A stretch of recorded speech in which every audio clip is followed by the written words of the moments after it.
still dark. It's like 4:30 in the morning. We're going to get a good solid walk, and I'm happy with at least my format yesterday. Hopefully we get a little bit more views on there.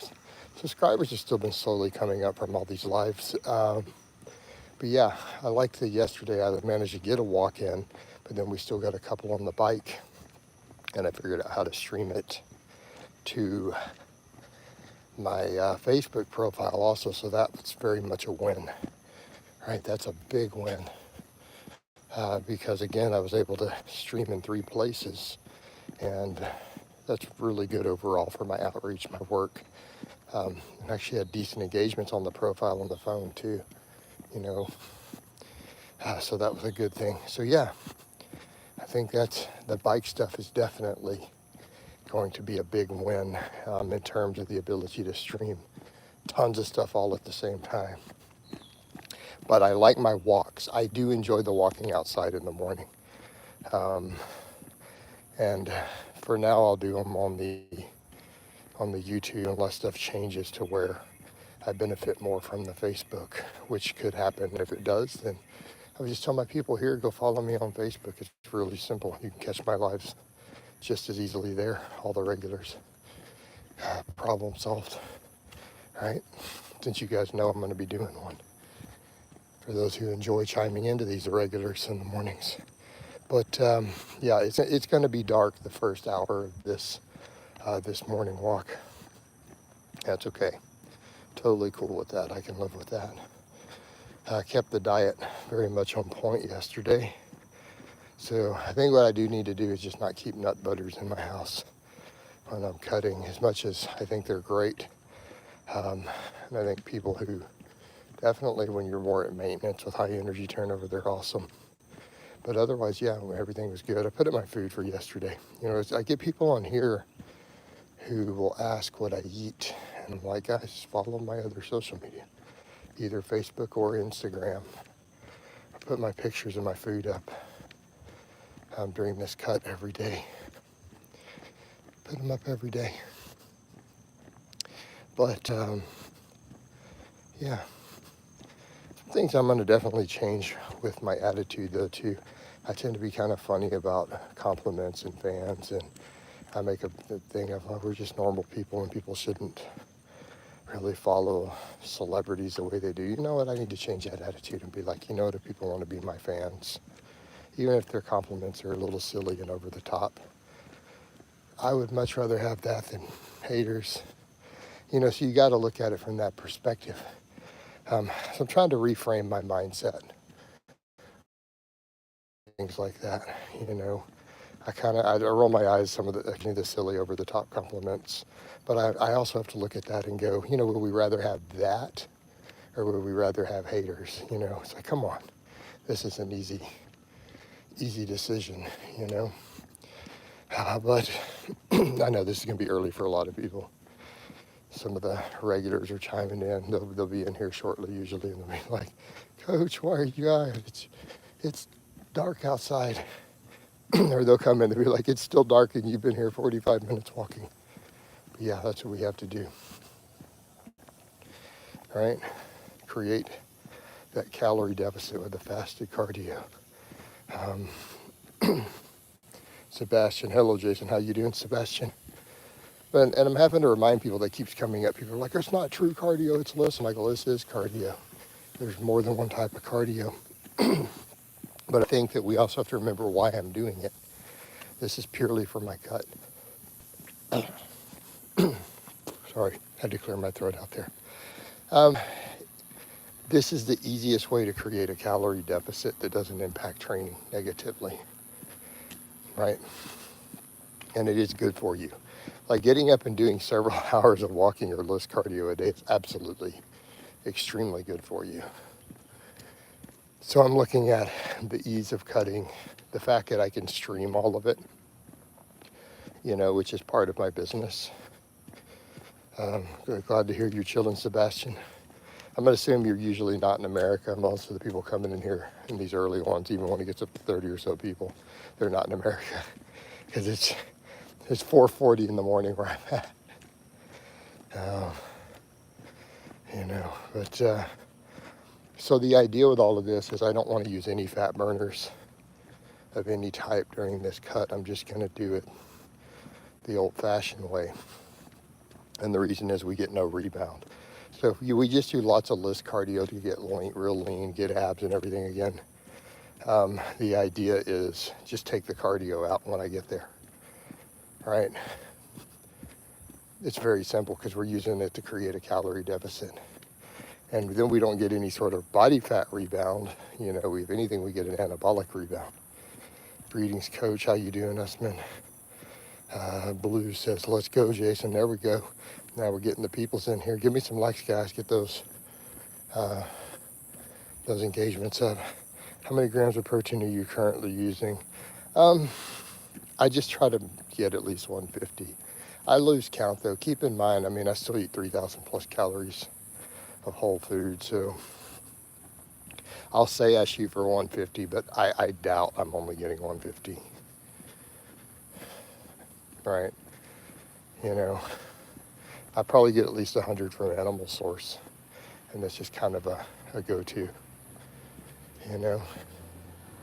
And then beyond that, we, you know, all the whole foods I eat is still going to be a lot, you know.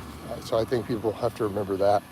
2,000 calories of sweet potatoes and brown rice is still a lot of protein.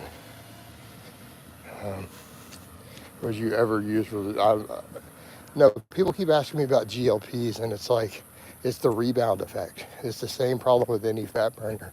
I don't want a body fat rebound. I'm trying to cut down and just stay at a certain point.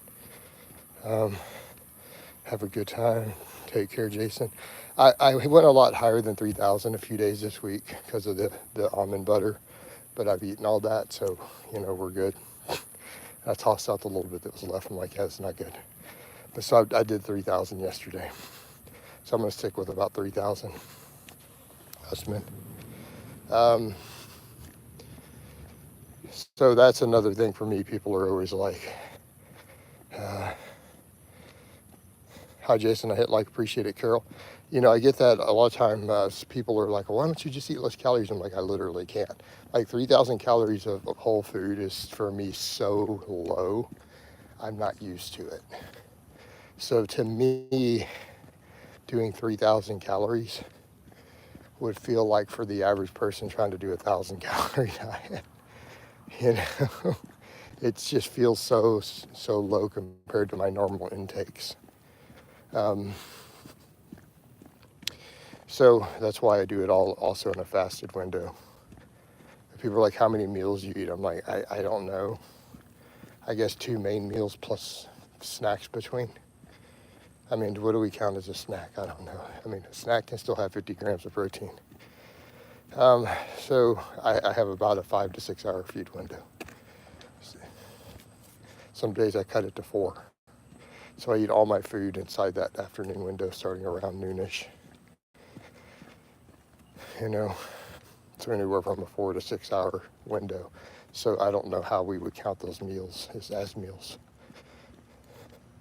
Definitely the first one's a meal. You know, you guys see the pictures. Well, appreciate the likes there, though, guys. Man, the views keep kind of dipping down. But that's okay. We'll run a nice long one. We got enough likes early on, though. A long live tends to do stronger because of the early engagement. Jason, how many steps do you do? I don't know. It's going to be less, though, since I'm only doing the walking. Since I'm going to do more bike moving forward, my step count's going to go way down. Right? So the days where I walk 4 hours, we know it's over 30,000 steps. But what about the days like yesterday where I only walked 2 hours and 20 minutes? You know what I mean? And then I did an hour and 45 on the bike. Just got done, Peppermint, just got done workout, getting my breakfast in. Awesome. Good stuff, Peppermint.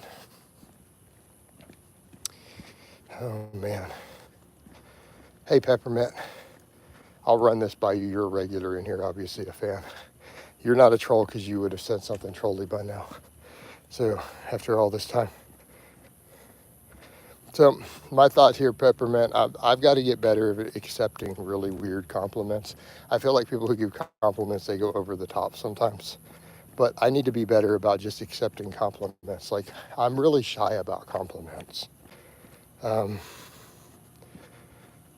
if someone else would like to answer blues on the running, well, I'm giving this other spiel because all the regulars already know the answer to this. Um, so I'm almost thinking I need to just be better about it. And I need to learn to embrace the fact that I have fans after all these years, right? And that I am a low-level internet celebrity, and I really have a lot of real fans. And I have to learn to just accept that and to not roll my eyes at people. You know, just like when people care about celebrities and stuff in real life, I think it's kind of silly. I need to not have that idea and just accept that I got fans and be happy and be thankful about it and realize I would much rather have, I'll answer it in a minute though too, Blues, when I get done with the spiel. I would much rather have someone giving me really silly sounding, ridiculous, over the top compliments that I look better than Mr. Olympias and stuff than a hater. So, you know, all right. Blues, I am pro running. I used to be a runner. I am also, however, 48 with elite lifts, and I'm over the age, you know, over 200 pounds body weight. Running would be a really bad idea right now. The inflammation it would create would totally hinder my goals. Now, if I get down to maybe 190 and I'm not in as big of a calorie deficit from all the list cardio, I may incorporate some jogging. I might start doing more sled work. I might start doing more athletic stuff. But right now, it would be a really bad idea. And I'm saying this as a very experienced coach. Running would be a real bad idea right now. Your delts are really exploding after adding upright rows. All those lateral raises didn't do much. I've only done upright rows for 2 workouts though. No, Hamash, what you're seeing is me getting leaner. I can promise you beyond a shadow of a doubt, my delts are not a single drop bigger. Keep in mind, I'm doing the same weight I used to do on upright rows previously when I used to do them. Also, running has been good for my blood pressure. Well, cardio in general is good for your blood pressure, Blues. But Hamash, I appreciate the compliment. Thank you for that. But I will correct it as I don't think it's the upright rows. It's merely the fact that I'm getting leaner. Right? People forget that everyone's delts who lifts and has decent amount of muscle tend to get more jacked when you get real lean. Like delts pop a lot. There are people who don't even train delts who are like, man, their delts are popping. Benching and the rowing and all that other stuff, you know. So keep that in mind. Delts are usually, you can tell someone's just getting leaner. But I'm never going to have the overdeveloped delt look because I'm not going to pin my delts. That's the big problem. Like it's so ubiquitous right now out there. You know, it matters. That's one of the reasons we see the overdeveloped delt look. Even the smaller guys, they're all pinning their delts directly. Yeah. But no, in general, I mean, if you just get lean enough, your delts are going to pop. And I may or may not keep the upright rows in right now, debating it. I think particularly given that the deficit's going to be tighter. Prime, Nasser, somebody, neither one. I mean, technically, Big Ramy is revolting. I mean, Nasser was already in the level of bodybuilding where it got revolting. Like, I am not a fan of modern bodybuilding at all. It's surprising how much of a difference it makes. I'm surprised by the striations in the recent vlogs. Yeah, that's, again, so here's what we could say. Since the fasted cardio is creating a deficit, It's the fasted cardio that's making my delts pop. And it's funny how we have to think about those things. Um, you know, so just getting leaner matters.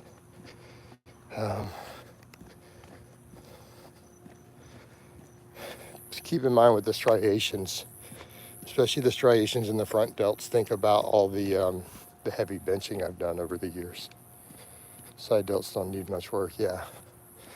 Again, I know people who think they don't need any. This is a point of major debate. You know. But realistically, if I keep the upright rows in, they're getting a lot of work, really. You know, they'd be getting a lot of work.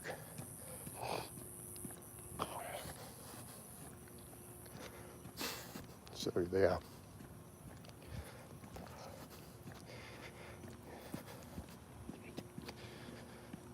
But yeah, I'm obviously going to keep curls in, but what I've really been questioning is how much curls even do for my arms, personally. Because the amount of curls I do doesn't seem to affect how big my arms look. Really depends on how much tricep work I'm doing. Things like dips and stuff.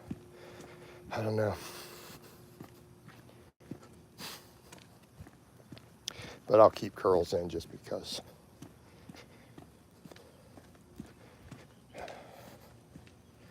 But eventually I might take it to the barbell curls again. How do you walk this early in your neighborhood? Hey, Blue, we let's stick with fitness-related topics, please. We don't do off-topic conversations. Other than very cliff notes, and we will move on. I live in an extremely safe, low-crime neighborhood where everyone has an AR-15. So if I have to defend myself, there'll be people coming out real fast when they hear it. So, all right, the upright rows are really good add-ons. What would you use when you don't do incline curls?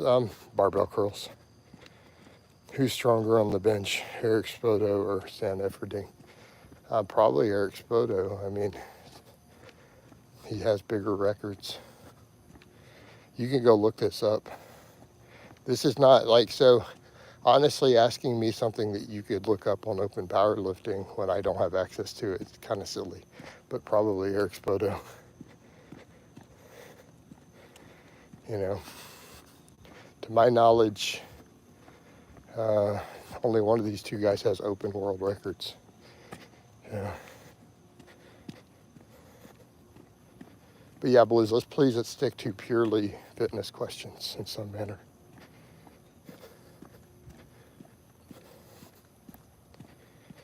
After pull-ups and rows, my biceps and forearms are always cooked. Yeah.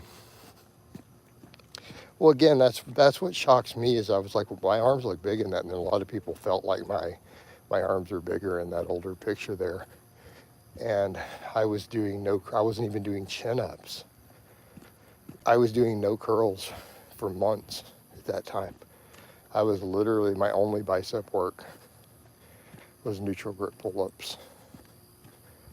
That's it. I don't know.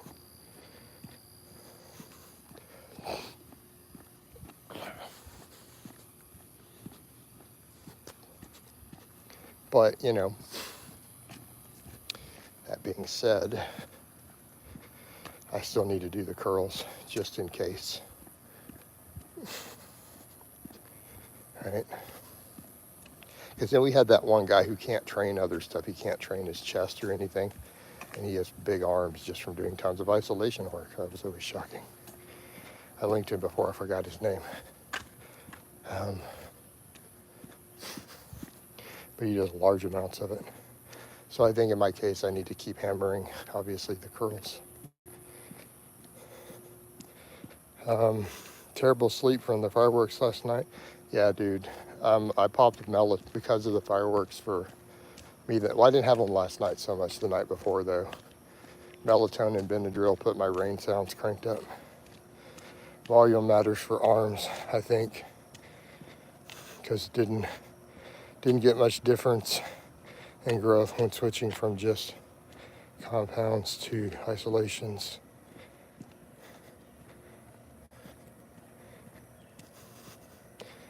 I don't follow your logic there.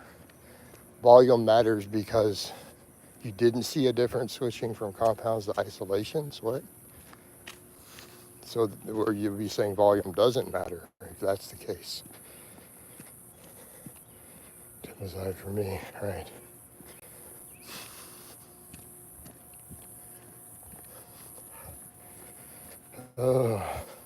Also, by the way, guys, I do have coaching slots, consultation slots open. If anyone needs help with that stuff, hit me up. I have plenty of them open. I can help you with your goals directly. I mean, if I just do compounds for the same volume, I saw some growth. Okay, yeah, you got to be word this stuff better. So what you're saying is you saw just as much growth from compounds as adding isolations. But here's the question. Do you have big arms? Right, that's the question. Because these topics always come up and people, will say, and I'm not saying you're not right, but that does happen a lot. I see that a lot online. People say, well, I got results doing this, but they really don't have much results.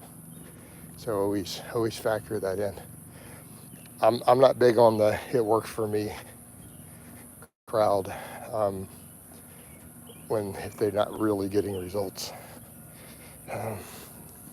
But I will say there could be some truth to that. I mean, the data supports that. And that's what's always weird. There's definitely been data looking at. I've seen many other people point that out.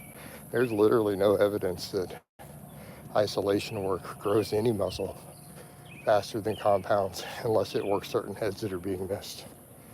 So I don't know. Guys.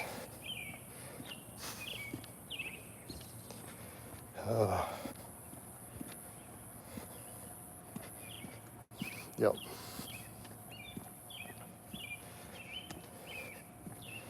So I'm just going to keep doing curls just because I think I need to do them, but I think there's a point where probably pull-ups are probably still giving me the most I'm going to get. Coach, do you think your standards can be quite high as you come at things from a perspective of an elite lifter? As far as my strength standards, yeah, because I think people sell short how strong they can get.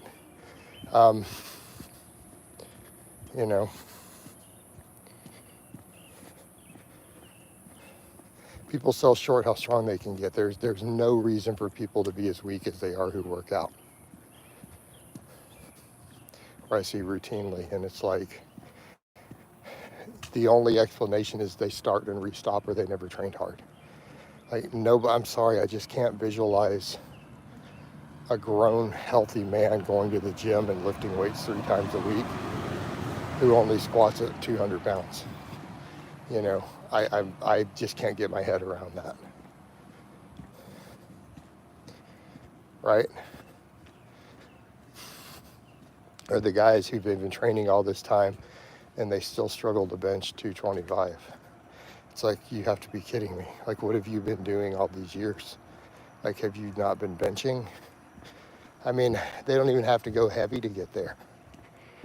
I remember years back in the day, I see weak people everywhere, but it's true. So realistically,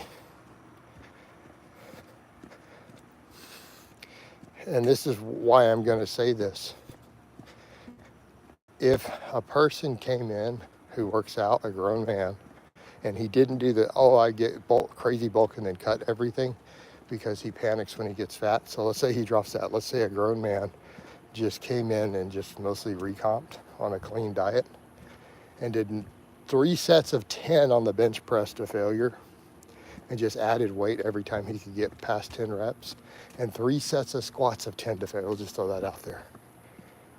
And that's all he did for squat and bench. And he just came in and did other stuff, machines, and goofed off. There's no way their squat and their bench would be as low as most of these guys have after a few years. It's just, I can't envision it. If literally that's all they did. And then you tested their maxes There's just no way people would be as weak as they are on them. So I've got to question, what are they doing? You know?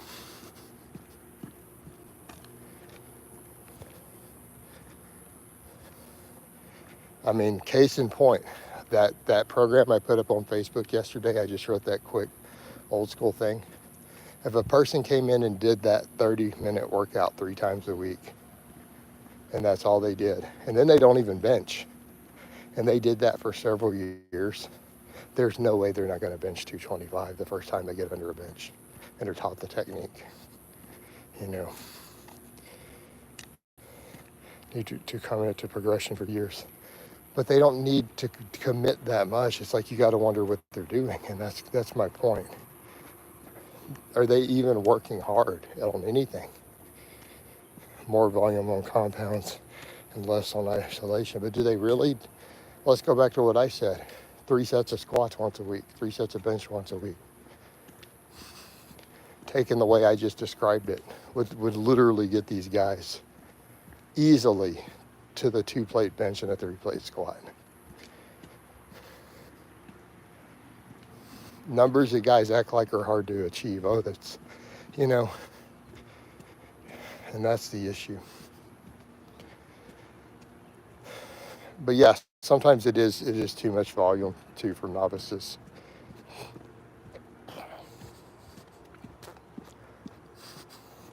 I really got to wonder what's going on with this volume crowd and these researchers sometimes, because like I said, I had a kid, definitely had a kid, he was doing like 25 sets for chest every week, and he was stuck at like 1 plate for 5 on his bench. He's like, I've been stuck here for 3 months, and he hired me. You know, and I cut him down to just bench and band press downs, and all of a sudden his bench starts going up. You know, 25 sets, yeah. But yet we see these volume guys pushing that. I mean, I'm looking, he was doing everything from dips to incline dumbbells to flies. You know, and it's like, what are you doing, bro?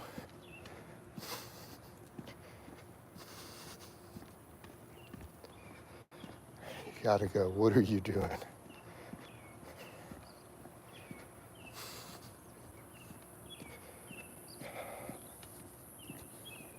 You cut that down. That's what we did. I cut him down to 10 sets. No, because he was uncomfortable going lower. You guys ready? I took him to a 5x5 bench twice a week and did band press downs for his triceps because his elbows were hurting a little. And then we put like 30 pounds on his bench.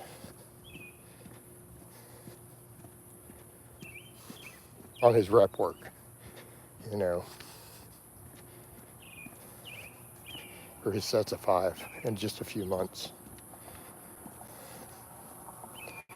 That's it. That was all we did for him for chest and triceps.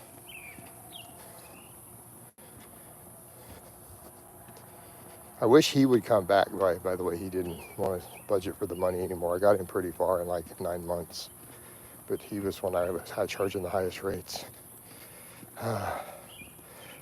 The problem I run into too as a coach is when I give simple programming and people's money gets tight, they don't want to keep paying for coaching. This is a problem too of why people push complex programming. Their clients don't want to stay on as coaches if you give them stuff that's too simple, unless they're truly loyal clients who are like, wow, I don't have to think, I just got to let coach do it. So that's a problem.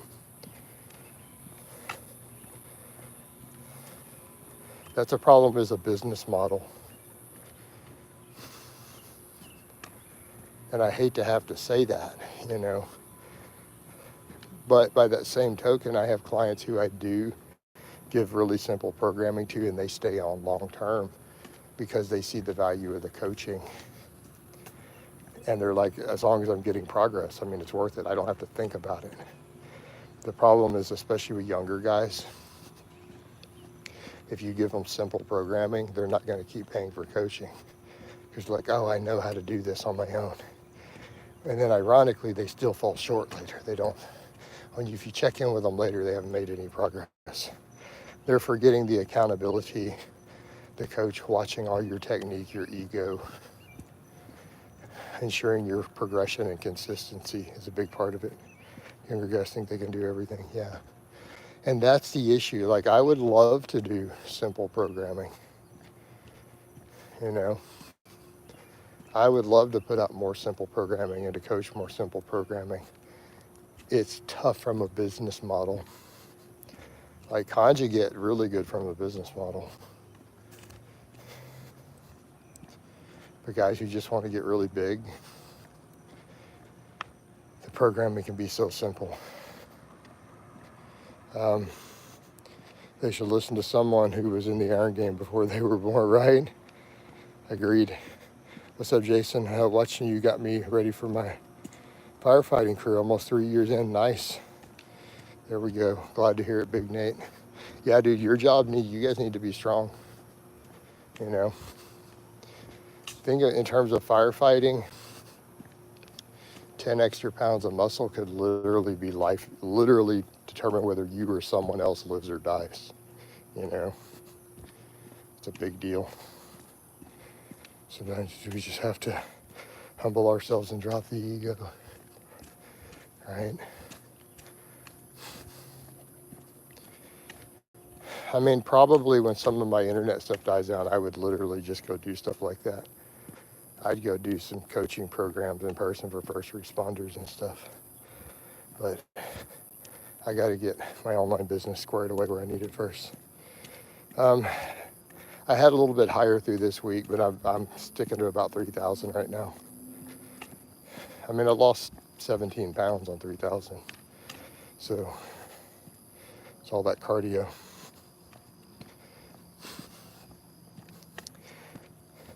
Would you ever start your own gym? Potentially. I've got certain internet stuff die down. You know, some of that I keep to myself. I made a status on that the other day.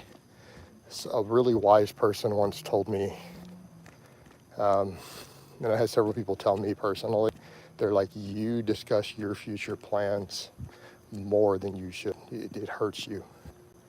I had a really good coach who's got a successful business who I'm friends with, told me that. He's like, you talk too much about your future plans. That allows people to ruin you. He's like, no successful person does that. They never announce to the world what they're doing. And that was good advice, you know. So, I mean, there are things that when I get through this sticking point with my business and stuff going on in my life, I have things I do plan on doing that I am keeping from everybody. Yeah.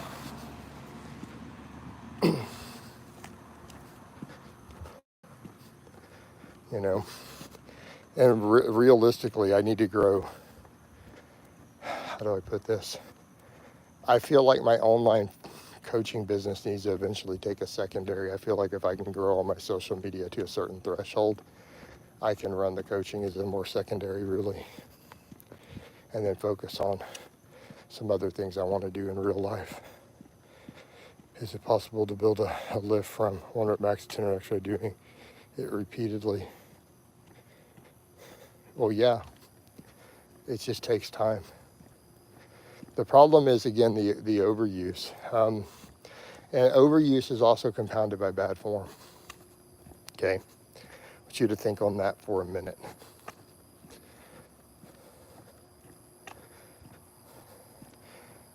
Notice I'm not getting overuse on certain things I do a lot of right now in spite of the cutting. Why?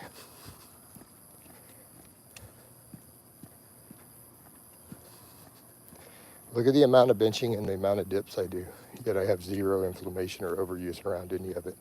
So what patterns are you seeing there? How smooth is my form?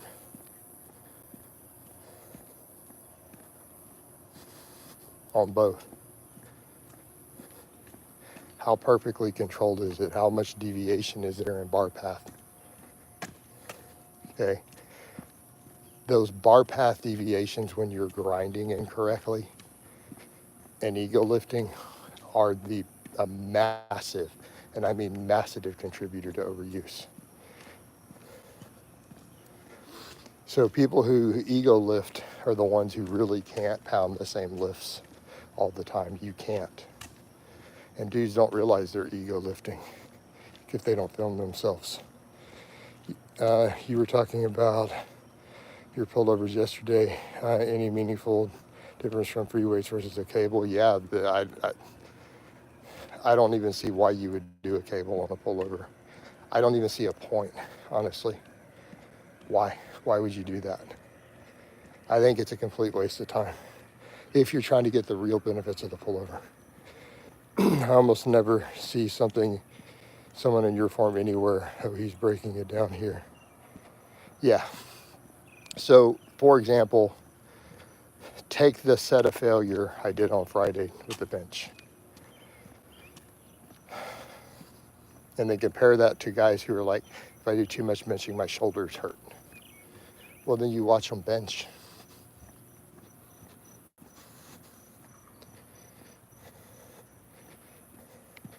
Yeah, no, it's not even, there's no way you're not going to get the appropriate stretch. It is that stretch position on the pullover where the magic happens. You know how much harder that is to get with a cable to dial that in perfectly. And you're doing it because you're like, oh, well, the cable, because I can get the better contraction. Nobody cares about that contraction. That contraction doesn't mean anything, right? So you see them bench with flared elbows, but right. So you take that set that I did to failure, and we think in terms of overuse and angles. It's the poor angle mechanic that massively contributes to overuse. Because if you're put into more tendon or joint compromised positions over and over and over, it's a problem.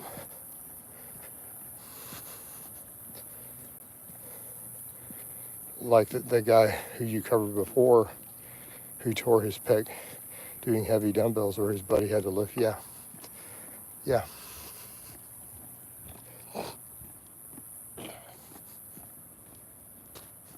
Yeah, that's a problem.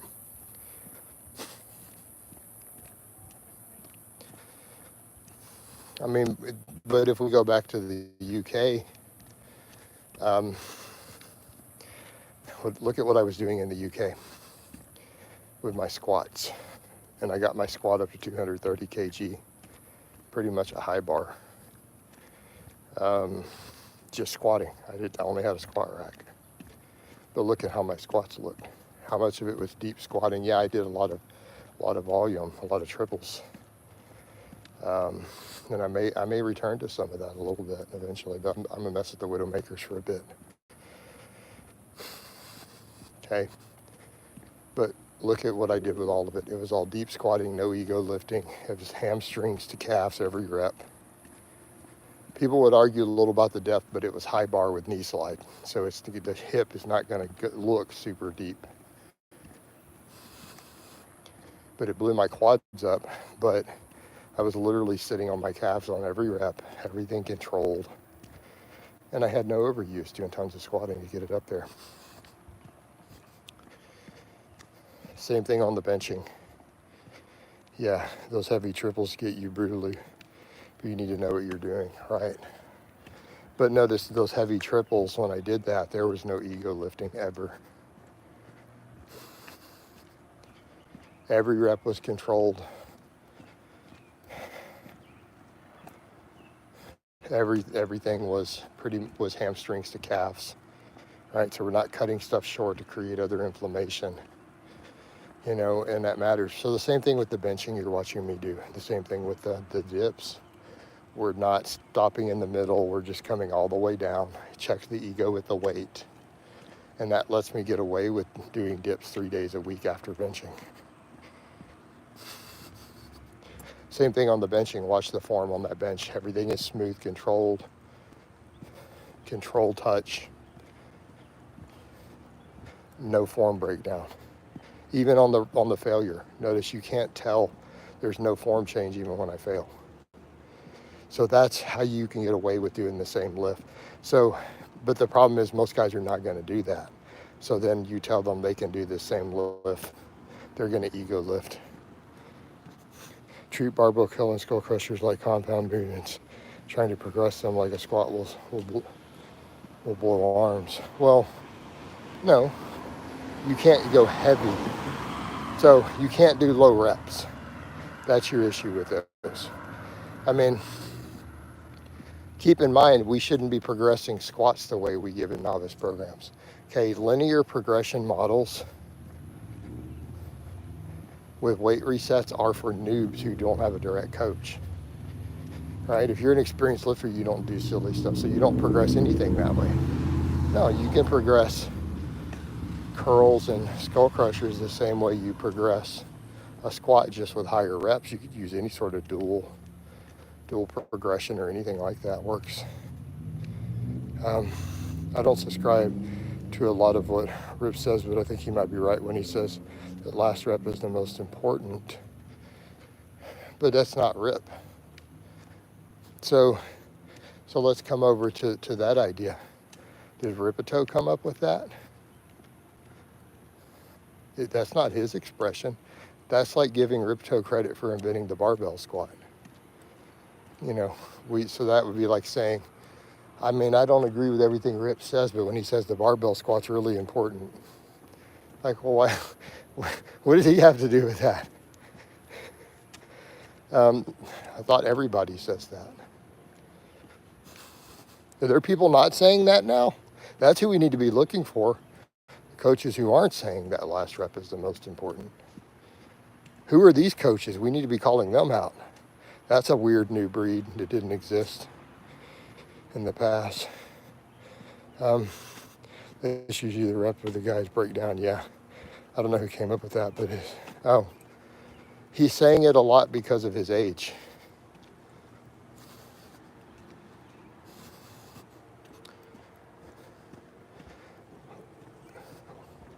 Right? Every coach was saying that 30 years ago, 40 years ago. I mean, that's what everyone taught. So, you know, I guess we have a newer breed that doesn't say that. I guess with RPE and reps in reserve, and we've forgotten this. But yeah. So that is the thing, you know, this is where we run into overuse problems with these movements, is the form degrading, the ego lifting, right? Instead of just, when you fail, you fail. Don't let the form break. Come straight down. You know, Rip is pretty old though, yeah. So, you know, there's where our overuse comes from. But you know, yeah, sure, you can take a lift up and do that. But if that is the primary mechanism by which you do it, and that's a lot of the beauty of West Side and Conjugate, is I think Louis Simmons realized with a lot of that, of who he's dealing with, right? And their mindset, and that they're going to ego lift. And that's factored into the system. Conjugate is great for lifters who are going to refuse to use beautiful, perfect form on everything, and they're going to ego lift and get psyched up and do their thing. Make them change lifts every time. This is how you avoid the overuse.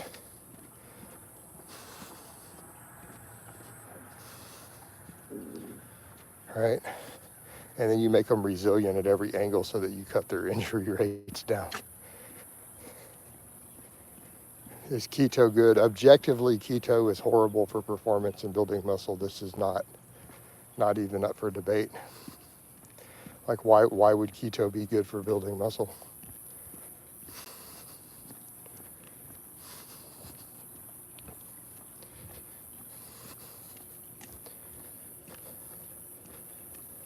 So, I mean, particularly keep in mind keto is not just one thing. There's different types of keto that produce completely different blood work depending on what type of fats you eat. I can tell you a high saturated fat keto based upon the newest data is a death sentence. So, you know, it is literally a death sentence. So, and I put up the stuff on that on my social media. I put it everywhere, including a bunch of group posts. No one's trying to argue with me. I had all these pro keto people all over my Facebook the day before arguing with me, and I started linking that. None of them want to discuss that data. It is the death blow to keto. Literally the death blow coming right out of the keto camp produced the research. So high saturated fat keto is literally a death sentence. You might as well just, no difference. Like that data is horrific. In the lean, metabolically healthy people, it is still a death sentence. But let's discuss non-saturated fat keto. But in general, ask you a question. You're saying, is it good for muscle growth? That's like saying, is walking from Houston to Dallas a good way to get to travel? Sure, you could get there eventually. Car is going to be a lot faster though.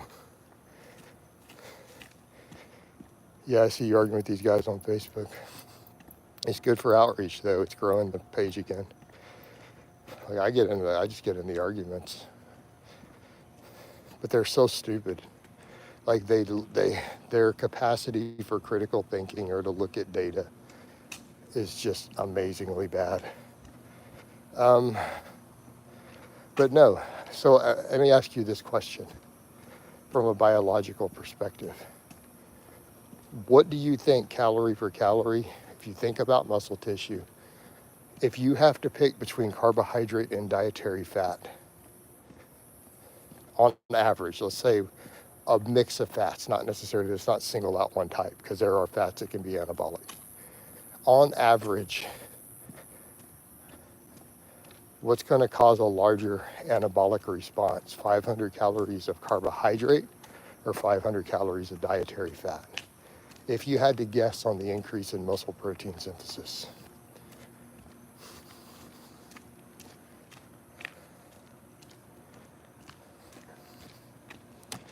You know, carbohydrates go to muscle tissue, fat calories do not.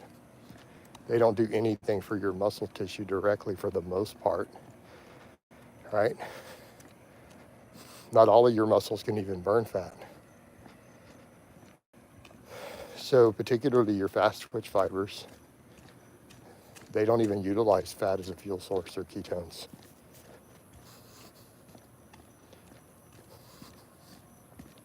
So then you have to think of the insulin response. Insulin is very anabolic. So on a whole, carbohydrates are generally going to be the way to go for gaining muscle and strength. And this is just basic nutrition. So if you cut your carbohydrates to nearly zero, how hard is it to gain muscle? And all the dudes I know,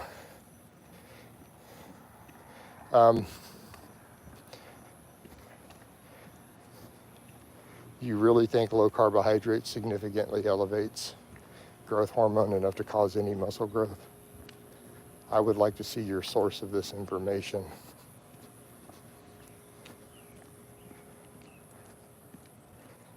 Bulletproof coffee sounds absolutely disgusting. You're putting butter. So, you know,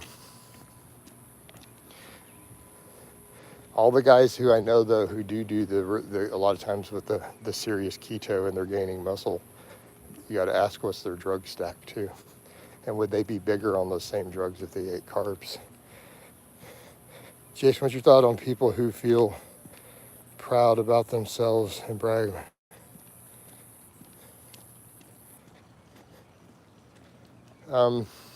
Yeah. Well, right. The people who get rhabdo. So you're talking about a very small, tiny number of people who are, well, I would say that's self-harm at that point. That's a point where we're talking about, at this point, possible mental illness and self-harm, to where they're bragging about rehab dough, and we see it in some of the CrossFit circles, you know. So Gustav, the thing is, if we're going to discuss keto, you have to also ask which type of keto. The high saturated fat keto, objectively less muscle, and it kills you. High polyunsaturated, you're going to have higher insulin sensitivity and stuff, so that's going to be a little different. But when most people think of keto, they're not pounding down PUFAs. In fact, the keto community is against it in spite of their own research from the keto researchers showing that it is objectively superior by every metric. And I think that's the one that should make them freak out, because so many keto people are anti-seed oil, yet literally ketogenic lab studies done by researchers who believe in keto, drinking seed oil still produces better health markers than eating saturated fat. Let me state that again. In those studies, all the patients who literally drank seed oils, yeah, the refined oil, still had better health markers on every metric than the ones eating saturated fat for the same calories on the keto studies. Better lipids, better insulin sensitivity, lower inflammation, right? Thanks for answering, Jason. I believe that Dana Lynn Bailey probably spelt that wrong, achieved that condition and bragged about it. Yeah, fair enough. I like lots of nuts for PUFAs. Almonds are great. Almonds are not super high in PUFAs. They're very high in MUFAs though. They do have PUFAs in them. They're not on the higher end though. Yeah. But the thing is, yeah, could someone do an avocado and walnut and nut and seed based keto? Sure. They'll also be getting some trace carbohydrates to gain muscle on. But this is not what people are thinking of as normal keto.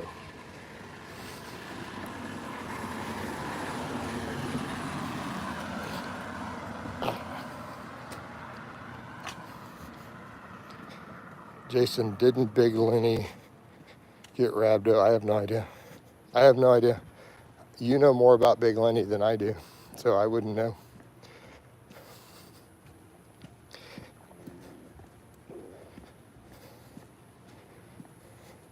I'd be the last person to ask.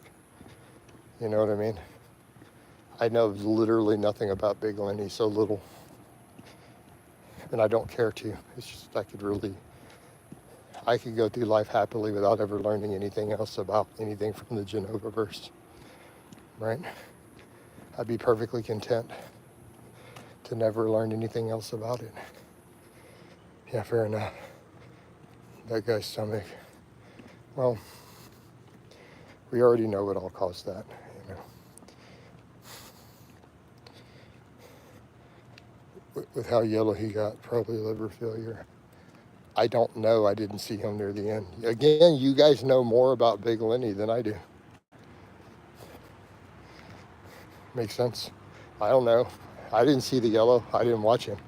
So, you know more than me. I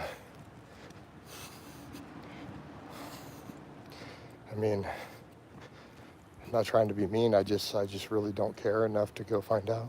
It's just not important to me.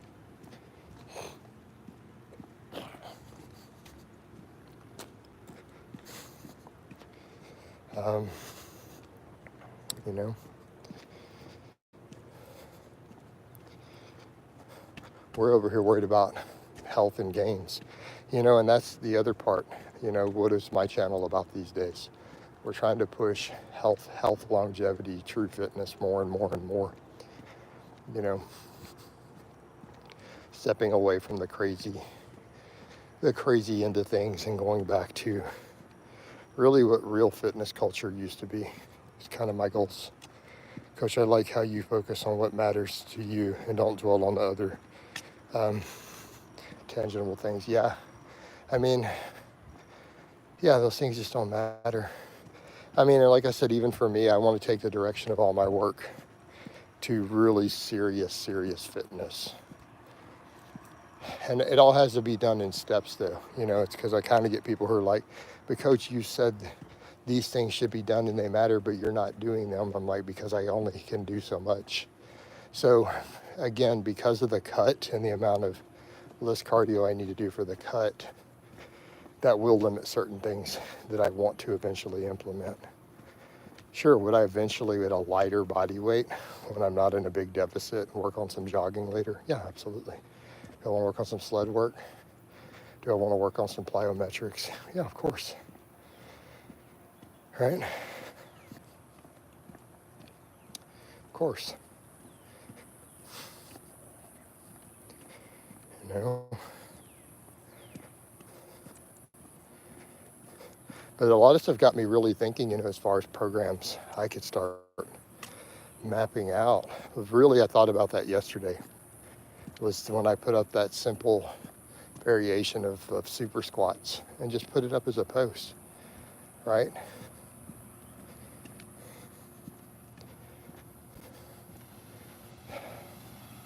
Programs like that.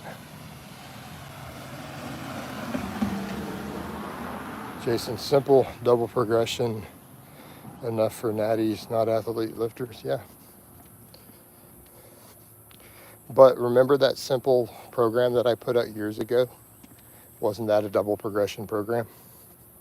The simple hypertrophy program, or the basic hypertrophy program, I think, or whatever I wrote.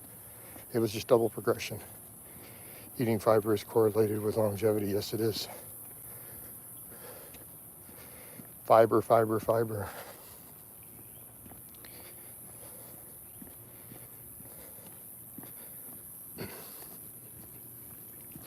But I mean, if we wanted to talk full body stuff, I mean, I really need to start coming up with full body sessions that people can do more and more and just kind of publish them up.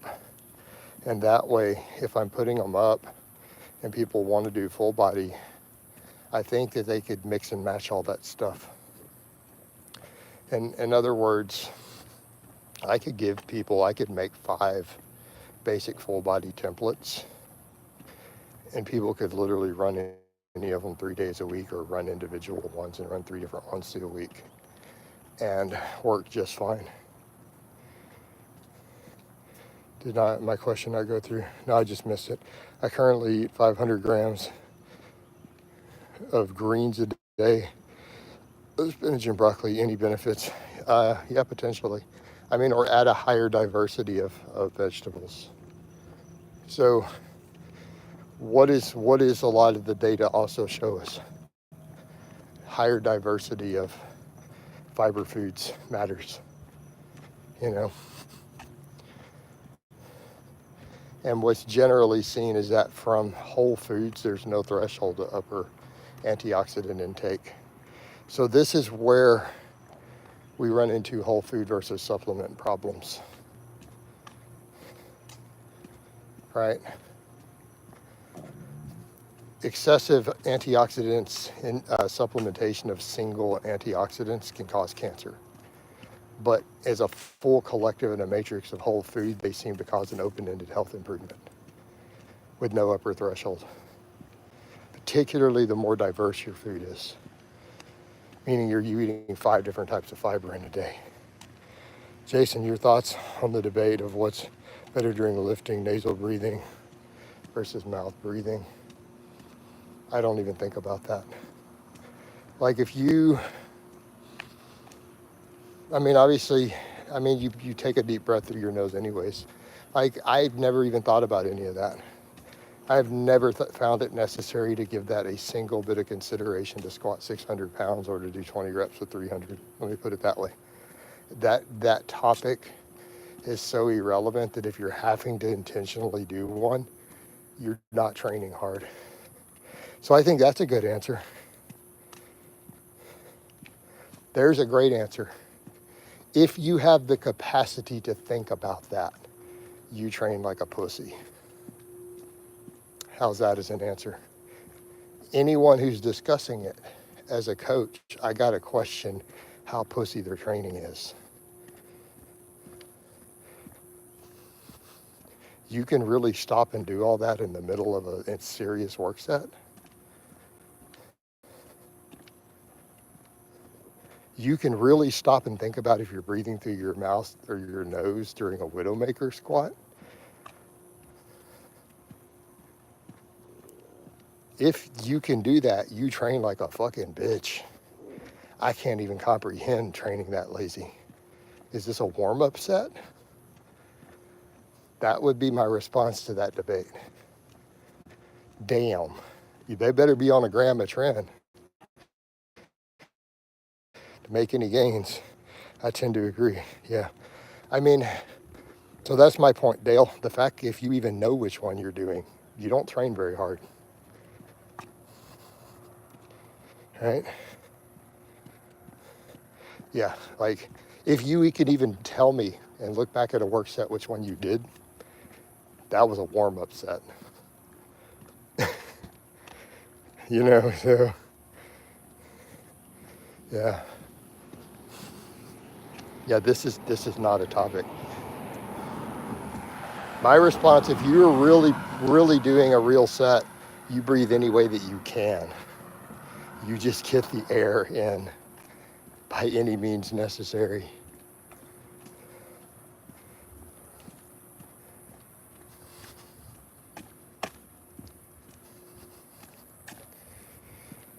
Yeah.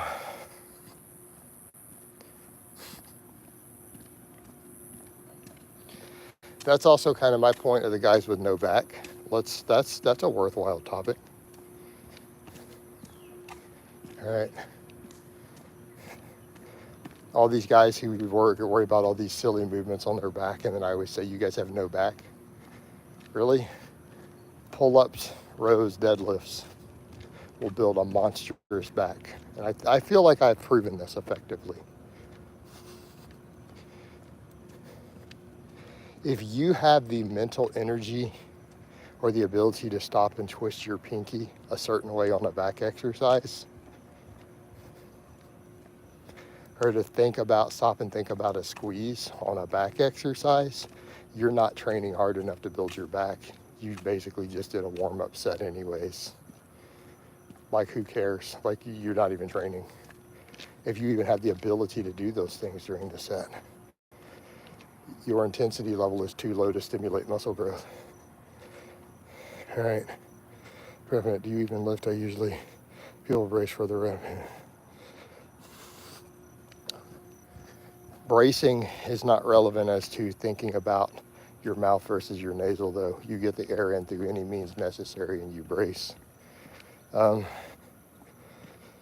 heard people that are obese, since they were hitting, they're all scientific. They tend to stress the importance of nasal breathing. Jesus Christ, guys. Get your air in, right? Brace, breathe. You don't have to worry about any of this. Again, waste of time.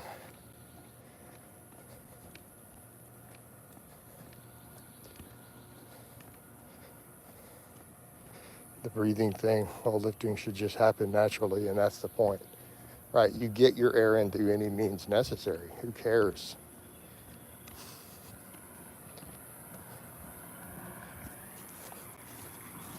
All right? I wouldn't even worry about it.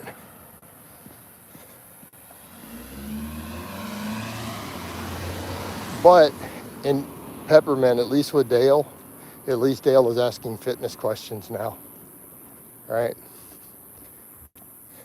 Even though they're crazy off the wall questions, they're at least fitness related now. So he's staying on topic, so I will give credit for that. But, yeah.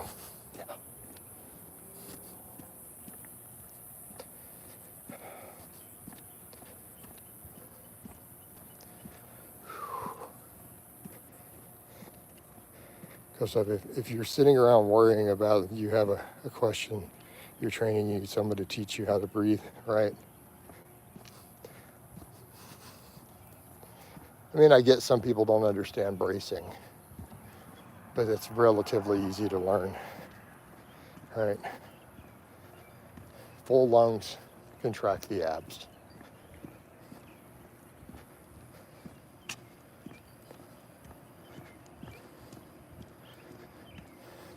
Only problem is, when you got full air and it's a side shot and you don't have a belt on, you're shirtless like me on my squats the other day. It doesn't look pretty, Oh. I made a note of that in those breathing squats. Like, dude, there's no way your gut's not coming out. I don't care how lean you are at that point. Oh, man.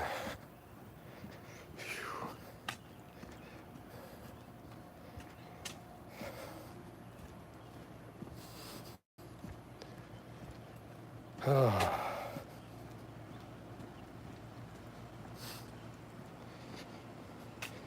Yeah, Dale, your questions are a little long, though, for me to read.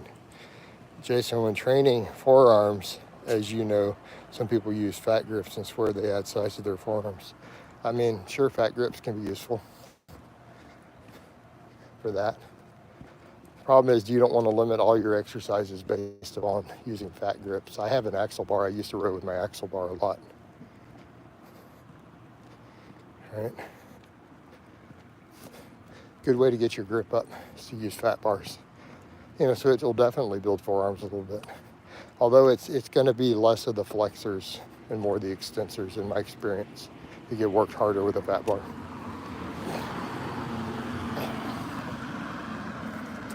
But you've seen me use an axle bar. Ted's vlogged this last week. He's using an axle bar for some stuff. Like, I own one. I have a fat bar. I don't have fat grips. I have an actual axle bar. 2-inch axle.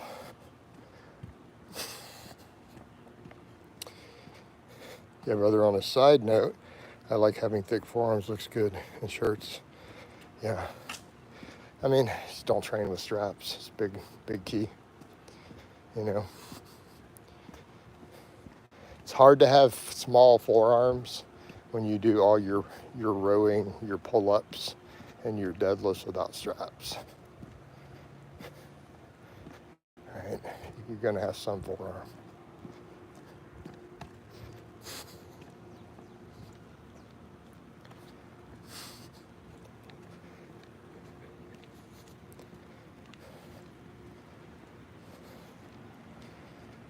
All right.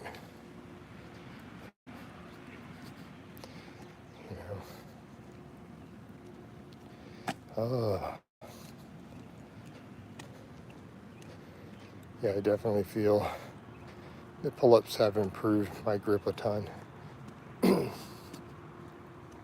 Yeah. I mean, the pull-ups will help your grip. They'll help your forearms. Actually, pull-ups themselves are a great overall forearm exercise. What's a big forearm? I don't know. Because what's a big arm measurement? I guess it depends on your insertions and shape as far as what looks big. Probably 2 inches behind it would probably be pretty big. I taped mine at 14.5. Everyone was like, your forearms are massive. When you go that side flex, put a tape on it. I taped them on camera. They were like 14.5.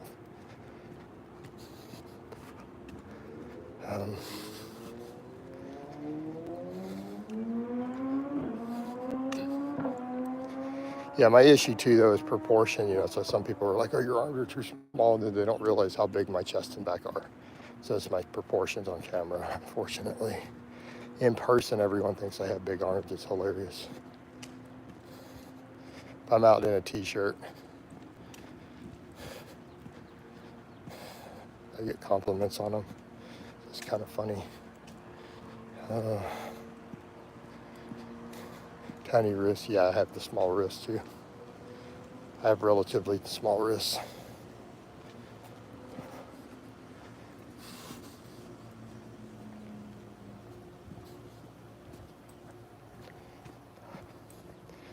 I don't know though. I think my arms will grow too from the way I'm doing the pull-ups now, because I feel so much bicep. When I go all the way up, it feels like a curl. So now that I'm doing the closer pull-ups to where I bring my chin to the bar or over the bar, it feels exactly like a curl. It feels like I'm doing a barbell curl in my biceps. I feel the exact same level of work. What body part would you say gets complimented? Because I'm out in a t-shirt, obviously I either get legs or I get arms usually. So I don't want to make this about ethnicity, but there's very specific, massive overlap of trend. One demographic of women compliment my arms and another demographic compliment my legs very consistently. All right. I remember I heard one once say that it's possible to grow the wrists. I don't think so. I doubt it. I don't think that's realistic. Maybe a growth hormone, enough of it. I guess if you use a lot of growth hormone, you grow your wrists. You're not gonna do it from lifting weights. You do it from getting fat. Yeah.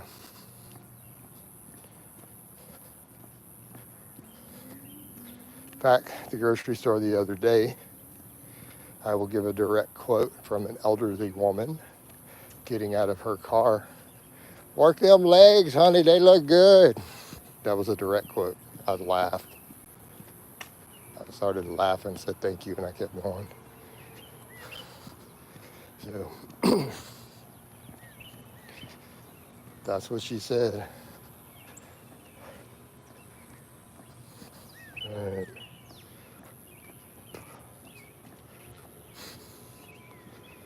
So it was pretty funny.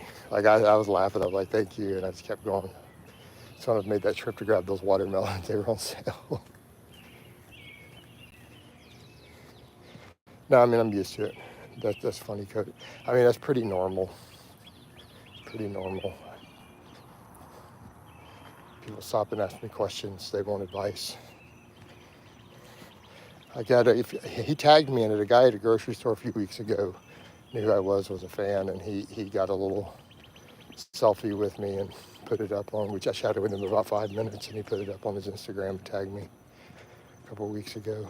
So I was shopping. That happens too.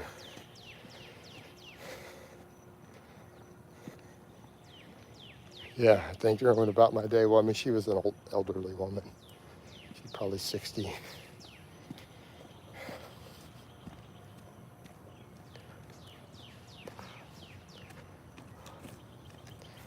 All right.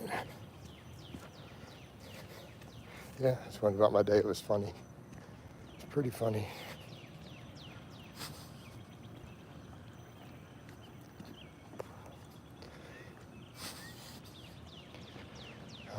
Yeah.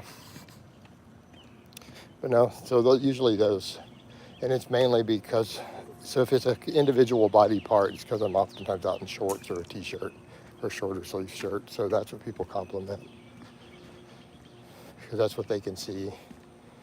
But sometimes it can just be a general, you're a ripped dude, or a woman. I've actually had a woman say, wow, you were super jacked, you know. So those are pretty normal. Like that's normal everyday grocery store errand running. It's a day to day, you know. But I think that's also something we point out too, you know. Do you look big enough in clothes that people notice? You know, I think that's a factor. For me, it's literally an everyday type thing if I'm out doing anything, you know.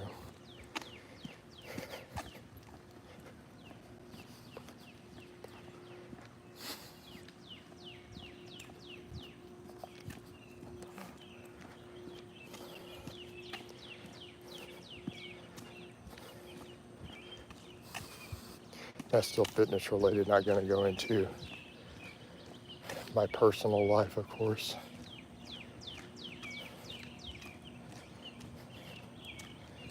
Other than I will say to you guys, if you're going to be really fit, you definitely need to, your dating pool needs to be really fit women too.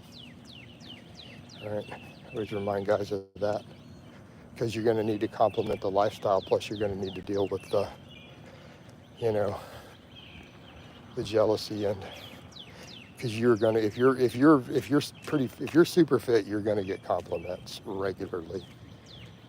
And by that same token, your partner is going to get them too. So that's stuff that everyone just has to be ready for. But, you know, it's a lot easier if both people are dealing with it, you know. All right.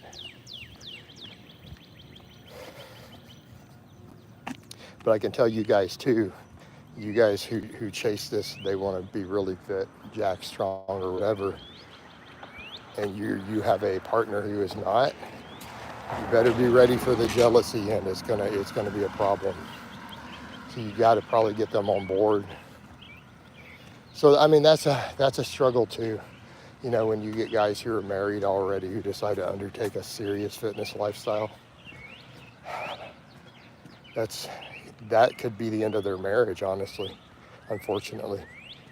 Wife bringing home donuts and putting them right next to my sweet potatoes, right? But that jealousy factor, or the insecurity, yeah, lucky. Well, you got to learn to deal with that. Once you get her fit, then, you know, it could be a part of the relationship. Jason's serratus muscle has been called in the past the boxer's muscle. I've never heard this, because most boxers have good developed serratus. My question, are they good train hanging leg raises, pullovers, ab work, get lean? Boxers are also really lean. It does make you wonder why you see a couple in the gym and one is in shape and one is not. But that may be temporary, and they're at least training together, so that still works, right? Because there's still a fitness-related lifestyle to some of it. But if they're doing that together, that's still bonding time.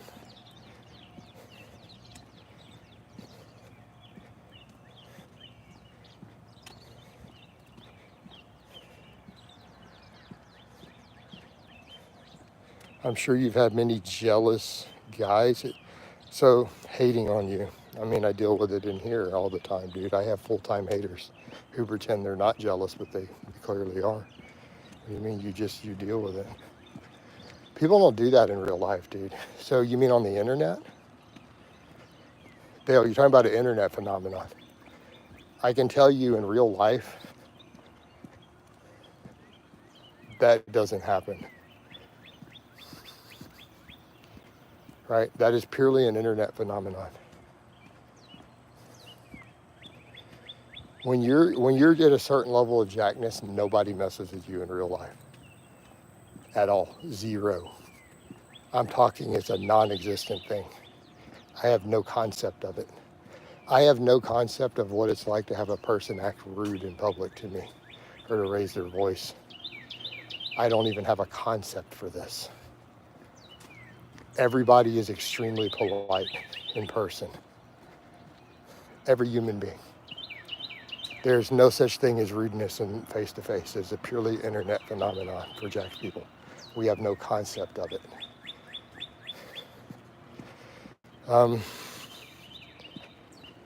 Yeah, so there's a block. You can either tell them their mom.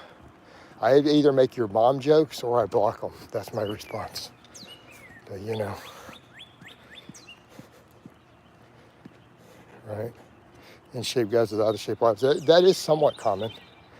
But as more and more women get into shape, what you find is that in shape women will not date out of shape men.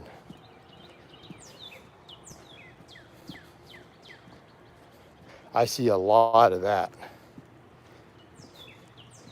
Ever notice other dudes with muscle notice you seeming to compliment? Yeah, there's that head nod, or you stop and chatter a fist bump, right?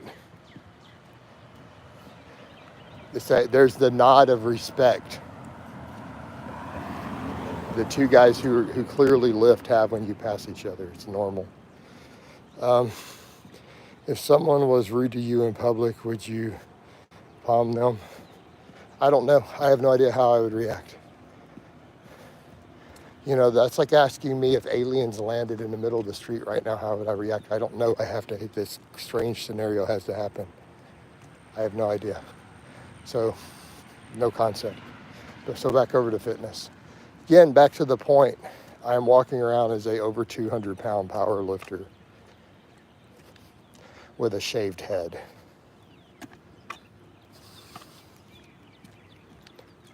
I don't have any concept of this. This is just a weird topic. This is never going to happen. All right. So you might as well be asking me how would I respond if two supermodels wanted to have a threesome with me right now in the middle of the street. About the same odds of that happening. All right, next. All right. Silly question. People don't do that. It just doesn't happen. So, other than in bars, drunk guys. Drunk guys will have one of two lines.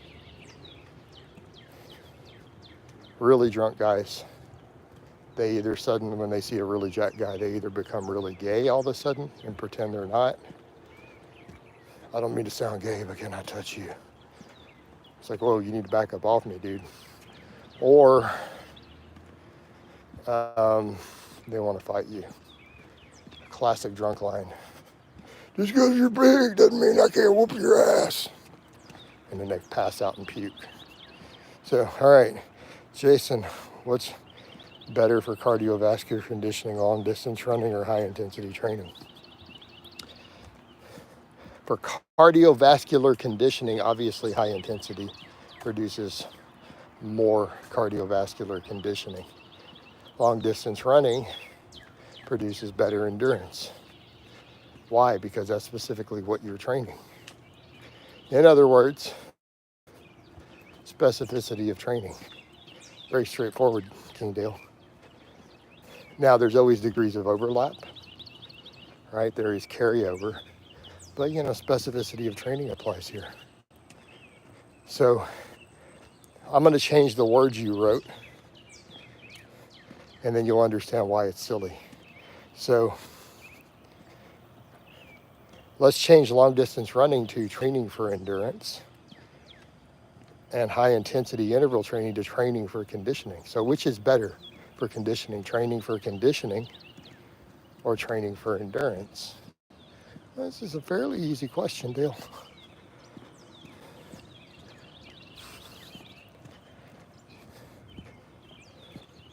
But again, there is always degrees of carryover.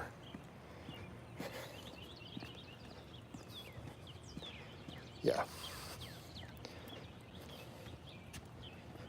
Right?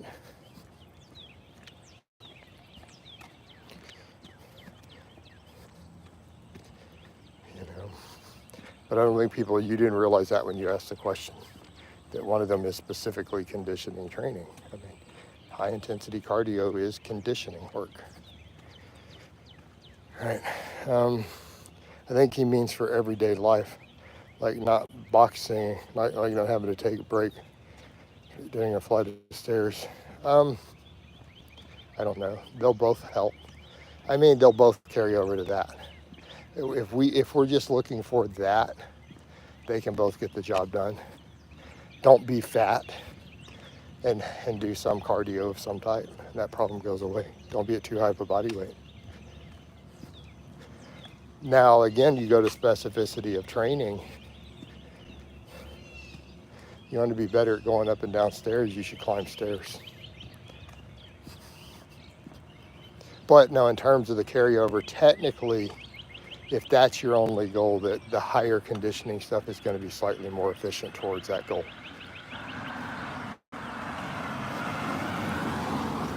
But just being generally fit. Yeah, best life will ever, don't be fat. I mean, that helps for a lot of these things.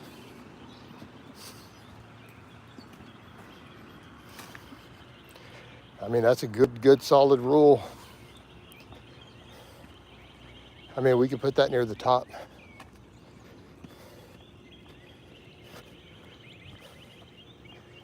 What's the best way to avoid diabetes? Don't be fat. What's the best way not to have a heart attack? Don't be fat.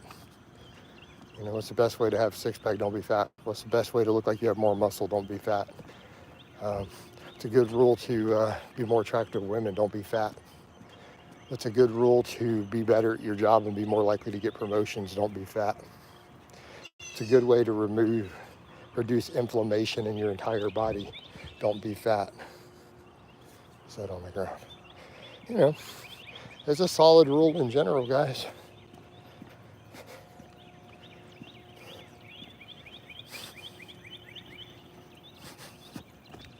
And unfortunately, it's becoming a smaller percentage of our society.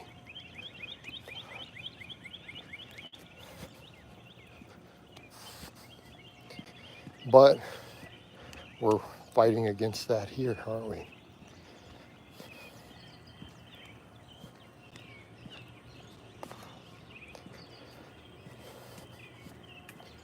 Right here on my channel.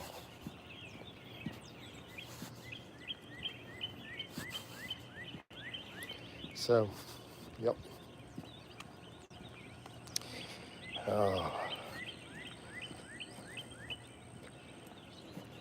We're almost we're like an hour and a half in. That's good. It's a nice, good walk. Walk over somewhere.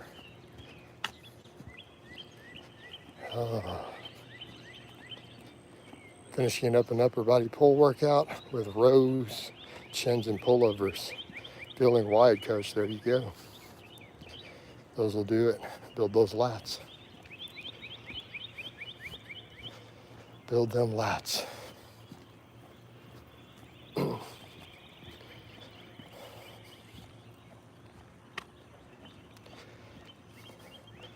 mean, again, if we were to talk minimalism, man, the average guy just wanted a jacked upper body. I mean, again, that whole other program I threw up with the breathing squats would actually give most guys a pretty decent upper body. Weighted chins, weighted diffs, pullovers. Pretty much build everything.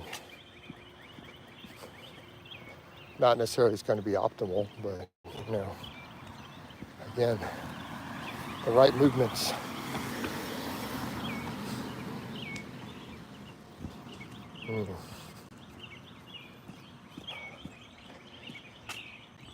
I think our real concern does become then hamstrings. You know, it's like I talk about that with squats, and it's like I always point out squats only don't develop your hamstrings. They do develop them some, but really that's the only weakness that gets left, isn't it? Jason, it sounds a bit silly, maybe, but some people claim if one meditates before a gym session, you end up having a more. I don't think about that at all. To each their own. Whatever you personally need to do, I just go in and train, right? I don't think about that. I would say you do you. Whatever you feel gives you a better, more solid, effective workout, you should probably do. But don't become too reliant upon anything, right?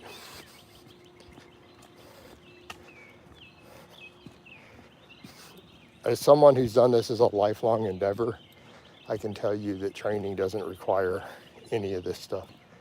When it becomes just your way of life, you can just go train. Just be focused and in the moment. The training itself is meditative. So these are more potentially noob strategies, I guess, to learn to focus. But, you know, whatever you need to do early on in those early years, you know, some people need a certain music or a ritual or a routine. And if that's what you need in your formative years of training in your first 10 years or so, you know, then by all means do what you need to do. Do you ever program jam? Only some of my serious, really hardcore lifters at this point. They're not going to do them correctly no matter what. I used to do a lot more of them for clients. I have like 2 clients who I program them for at this point, occasionally. All right. I have 2. I thought so, Jason. Each your own. I personally don't understand the idea. So Dale asks questions that he doesn't even care about. It's hilarious.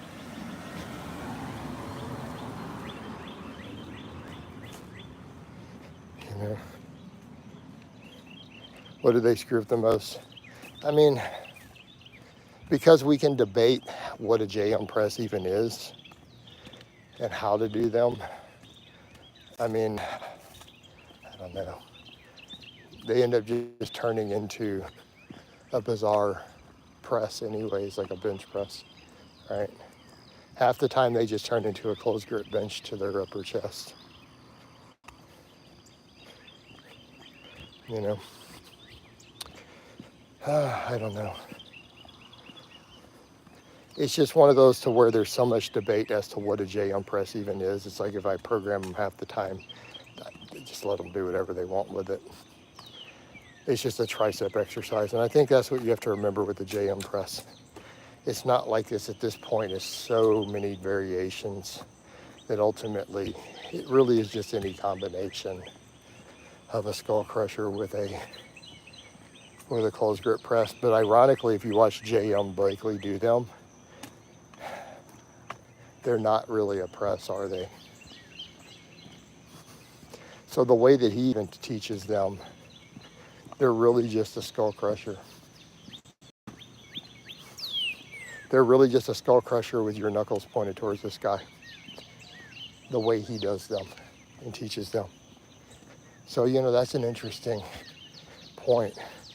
Yet so many other really good coaches have turned them into something very different, and a lot of my clients will do them different.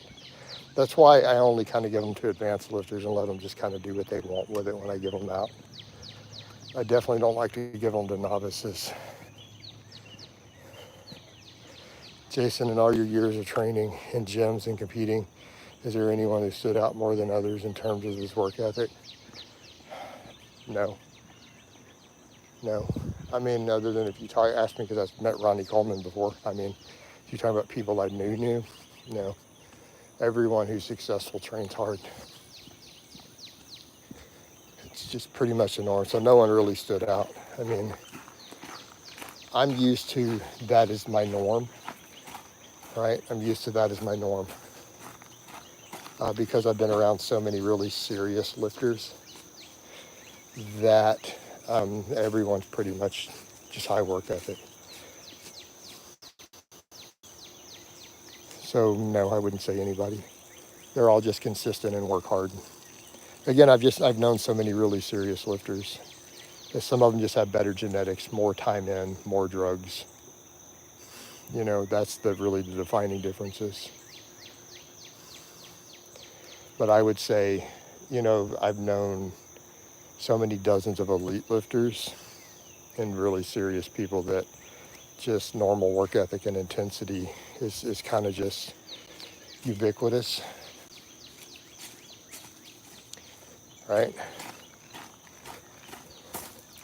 And I see it that way. Anyone who's serious about their results they're gonna be that way.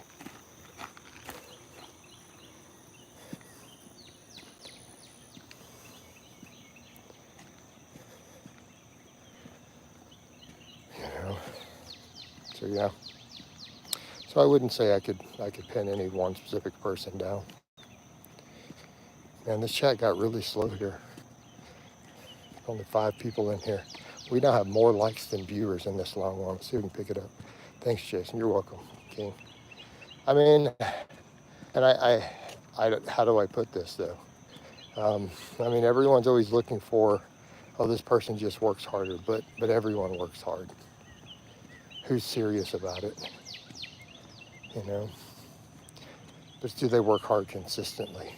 The other point is too, you take Ronnie Coleman though, and the injuries mounted up. So there's also a point where there's a price to work ethic. People can go too hard. I think people can go too hard, especially when drugs come into the mix. But he won. So I don't know, what are we looking for? But if I'm going to promote fitness, so here's the other problem. If we're going to truly discuss a fitness channel, should we be promoting let's go so hard that we break all this stuff in our body? Should we be using huge amounts of drugs? So should we even be, highlighting that?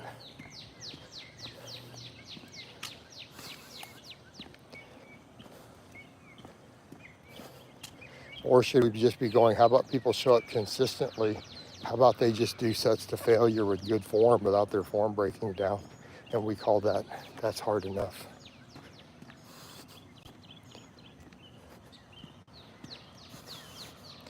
That's why I like your focus on longevity and realism, right? Right.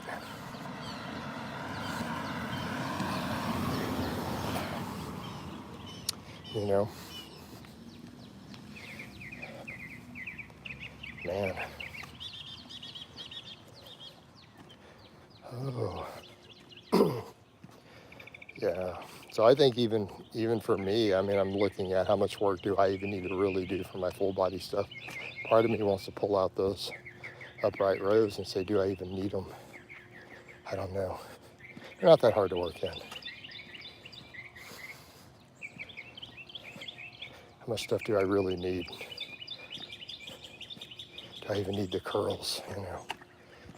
I feel like I do because I have certain proportions I have to deal with though. I'm not your genetically average guy in terms of structure.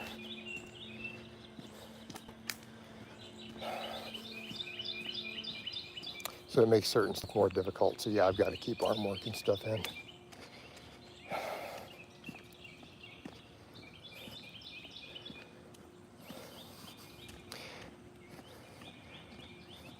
So yeah, when we talk about different structure, and knowing your own structure, I guess like in my case,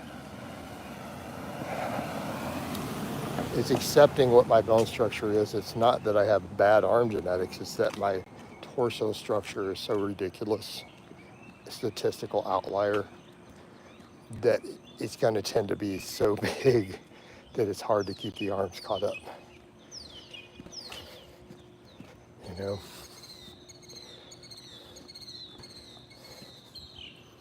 Yeah. Yeah, it doesn't take much from the workout, and so I need to stay on top of it. It's like for me at this point, if I just wanted to look like a really fit guy with good proportions, I could just do barbell curls. Oh, that sounds funny. No, seriously. I could probably just drop muscle down and just do GPP work and conditioning and do nothing but barbell curls at this point in my life and still have a lot of people, the average person walking down the street, think is a great physique at that point. I could drop to 170 and do nothing but curls and I'd still have a V-taper. Sometimes the extra stuff is fun. Coming full circle, bro. Workouts for life. Sometimes the extra stuff, right? Yep.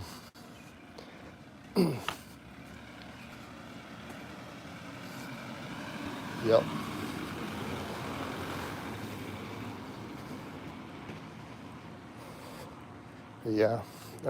I like the Widowmaker squats, but I could also come in and sooner or later have a day where I just come in and hammer squats and do bunches of triples like I used to. My squat would probably go way, way, way up. But, yeah.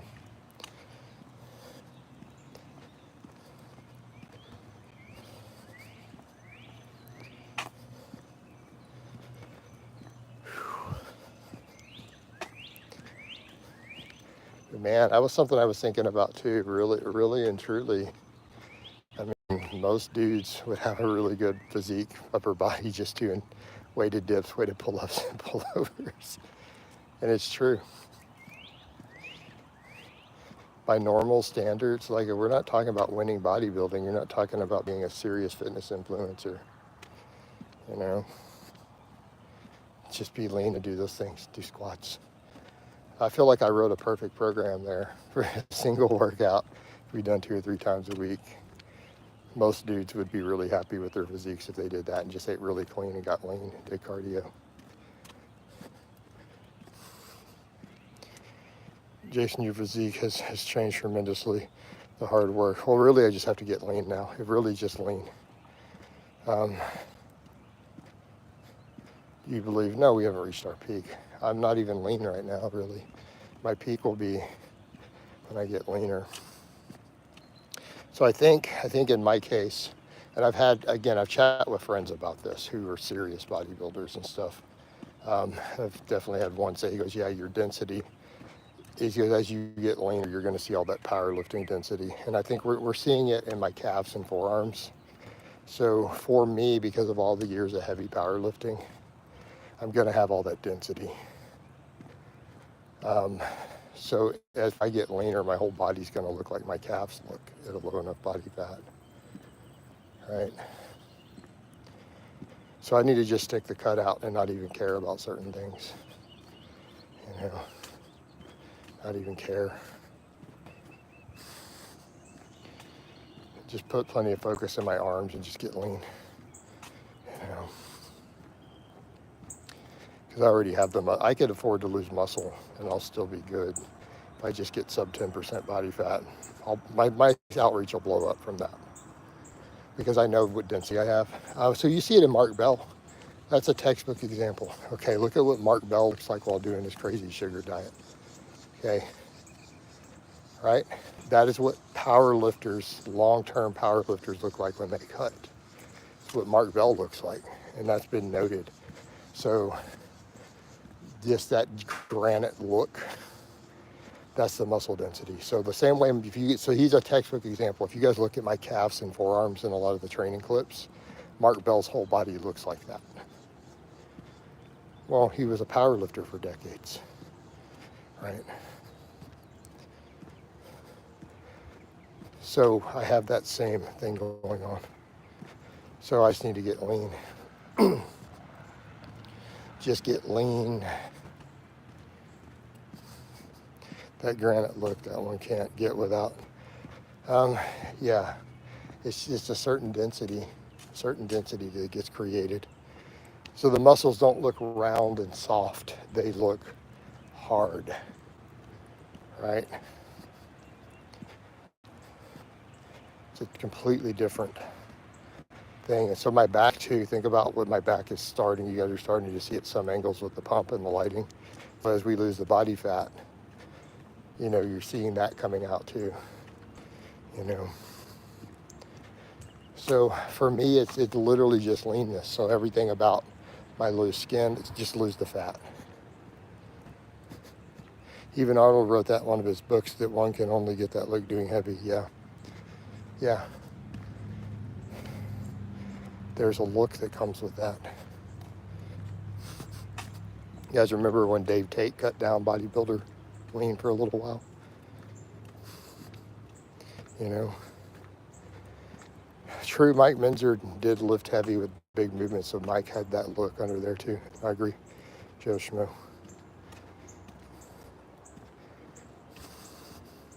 And that's what sucks with Minzer, that everyone unfortunately talks about, all this cult talks about Minzer's stuff that he never did, all his crazy stuff when he went crazy, instead of what Mike Minzer really did, you know. They're not emulating Mike's training, they're emulating the nonsense he spouted off when he went crazy. And that's unfortunate, because he had a great physique. His problem is he went against Arnold, you know, with better genetics.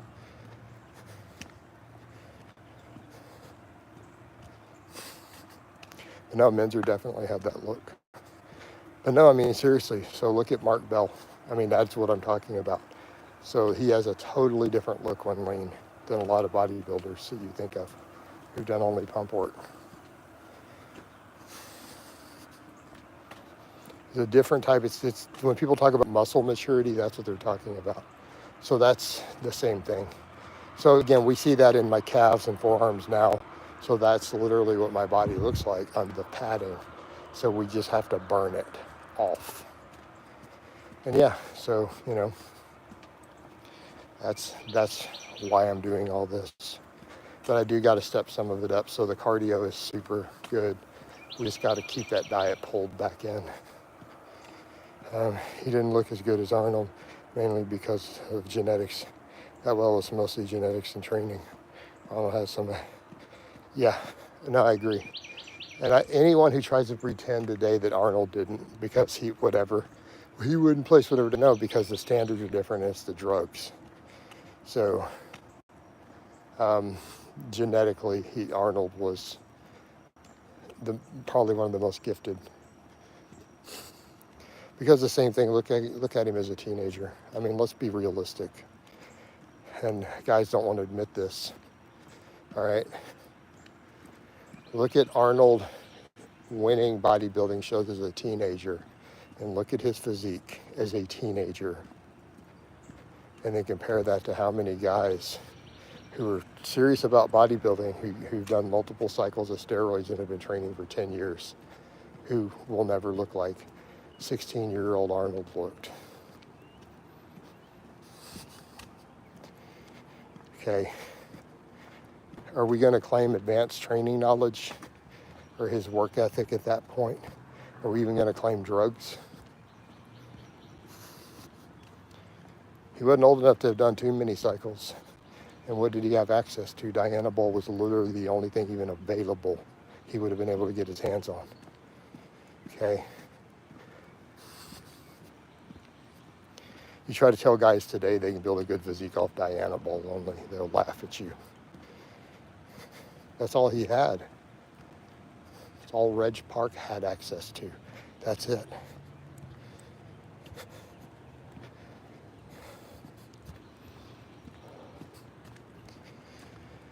You know, so yeah, it's genetics at that point. We haven't got any likes in like 20 minutes. Hit some likes. Joe Smo, you just got in here, drop me a like, brother. Yeah. So yeah, I mean, that's what Arnold got. Also seemed truly addicted to chasing the pump. Was he? Are you sure that's what it was, or did he just train hard? Arnold was really big on training to failure too. Not just the pump. But it wasn't all just chasing the pump. Arnold did heavy work too. Arnold did heavy singles, heavy doubles, heavy triples. There's no pump with any of that. So he trained really hard, obviously. You know.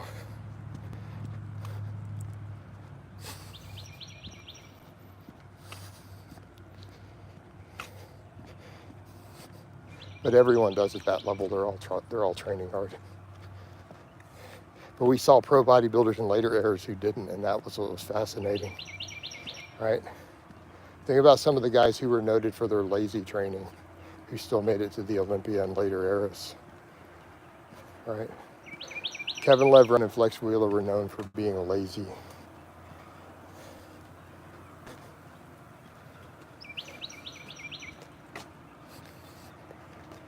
Right?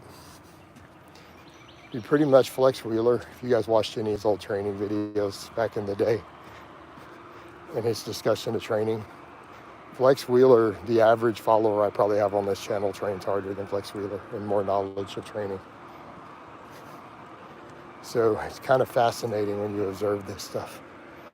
Yet the guy took second place in the Olympia.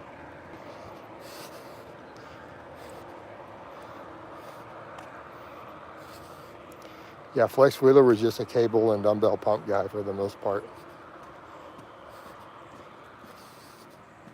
And he didn't even train that hard. Like, it's like, oh, but he went really hard with those 20-pound dumbbells. Not really. Dude would be doing 30-pound, like 50-pound lat pull downs and stop short of failure. Like, okay, you know. So there's that also. But no, Arnold trained pretty hard. We have enough training clips, you know, out there over the years. And he was, you know, pretty strong too. But Arnold also did power training in there too. But all those guys did. All those generations. That's just so weird that we have You know, this divide that's occurred in the lifting world with that, to where bodybuilders don't care about their strength or the big barbell lifts sometimes, and it's like all the greats did. Or, you know, the same thing. That's what we have to have this discussion. You know, in fitness culture, powerlifters who don't care about their physique, bodybuilders who don't care about their big classic lifts, both groups sometimes not caring about their health or their cardio. This is not fitness.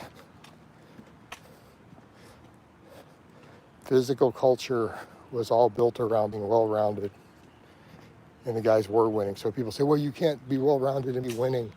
Well, they did, though. Sorry, I'm blabbering about Minzer. Jason, I just hate his followers. Yeah, Minzer's followers are their own weirdness at this point. It's just ridiculous. They're ridiculous.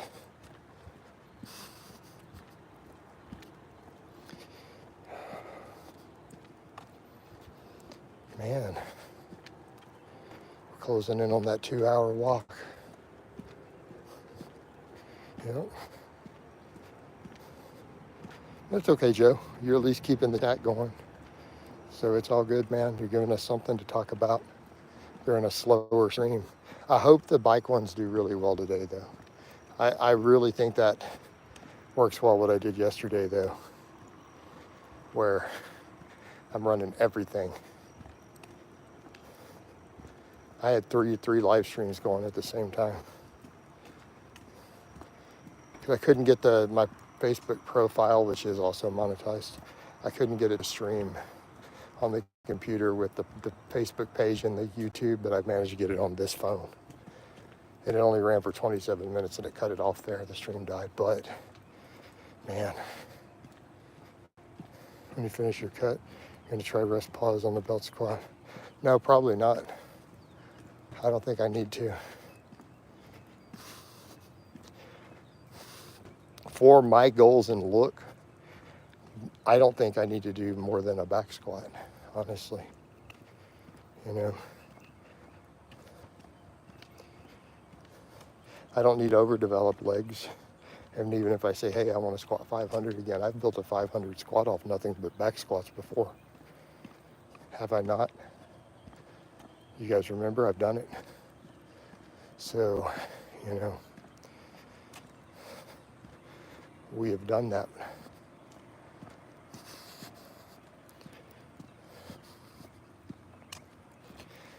And I did it high bar with a close stance. And my quads were jacked. So no, I don't necessarily need to do that at all.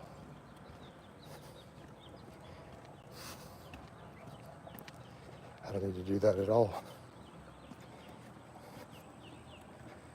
You know?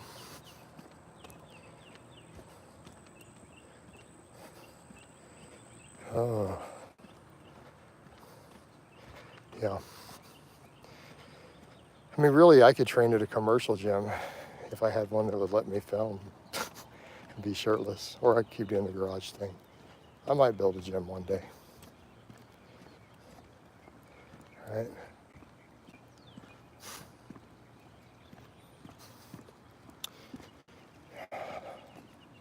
But I don't know that I need to.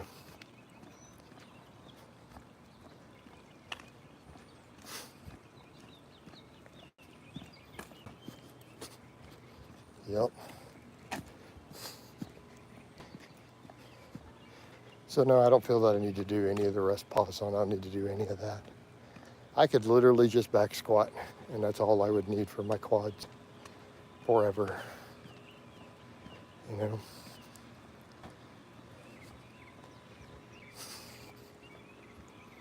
Yep. Oh. It's been a pretty good walk. I'm going to start heading towards the house, though. I want to get this phone charging so I can do what I did the other day again, or yesterday. But no, I don't have to do that. It's all good. I don't know if the rest pause is worth anything. So how about I continue to do some of the rest pause widow makers with just the back squat. So, I mean, let's really compare, Joe. Are these even comparable? Rest pause on the belt squat versus doing straight up widow makers with a barbell. Yeah. Which one really is more intense?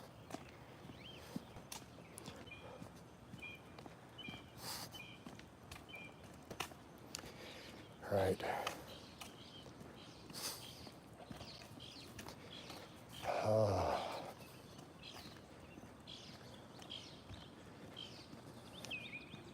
Do some rest pause on some deadlifts. Ooh. That's what I'm talking about. I might do some heavier deadlifting at some point this week. Might do some heavier deadlifts.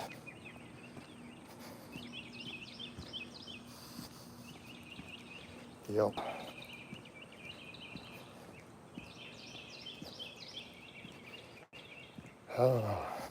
But a lot of it we just get in and train, and that's the thing. Just get in and train, do my full body stuff. Mess with different workouts as I go. That was kind of fun this week though, the Widowmaker followed by the pullover. It's pretty serious. And it's pretty serious stuff. But that is an old school proven method. A lot of guys got big on that.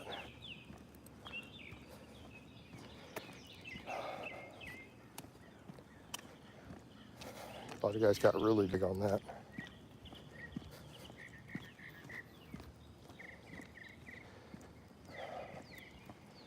Yeah.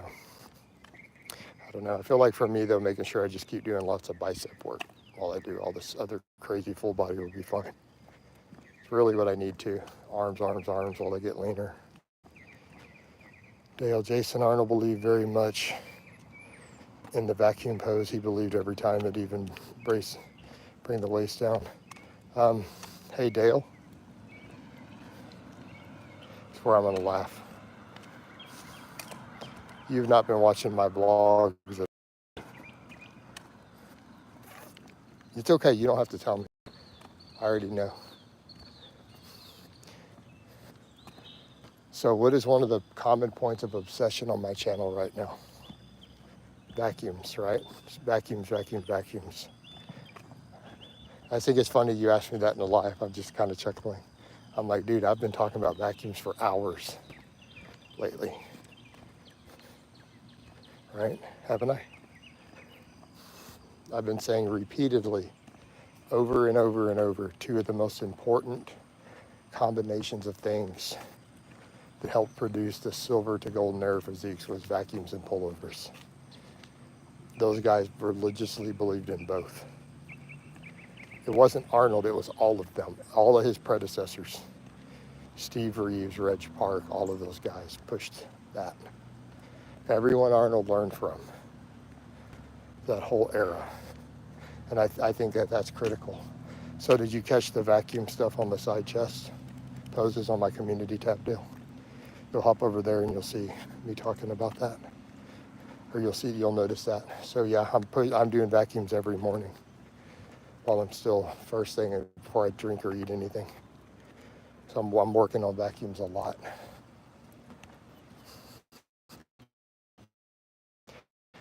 But the pullover also, they all combine together.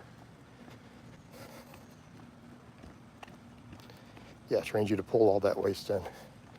There's part of your solution to modern bodybuilding. Force them to do a vacuum. It's a mandatory pose. Can't get a pro card if you can't do a vacuum. Oh man.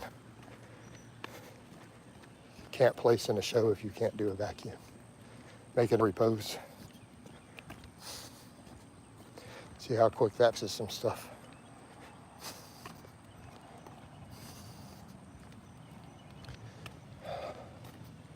All right.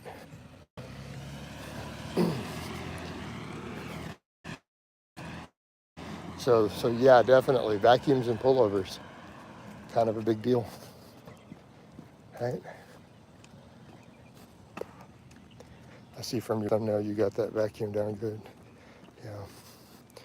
No, go to the community tab though. They'll look at the side chest the 2 days, particularly that first day that I put up the other day. So go to the community tab. Back in the day, who do you believe had the best V-taper? I don't know. I have no way to assess that. We determined the back in the day, and I mean, lots of guys, they all did. It was standard. So I don't know how we did pick a best without us going back and being able to measure specific ratios, you know. But that's also part of classic aesthetics, is that V-taper, right? Man, we've hit 2 hours. I think I'm gonna get home, get a shower, get some more coffee, get this phone charging, and we're gonna hit some bike cardio sessions. All right, hit some bike cardio sessions. Gotta keep it going.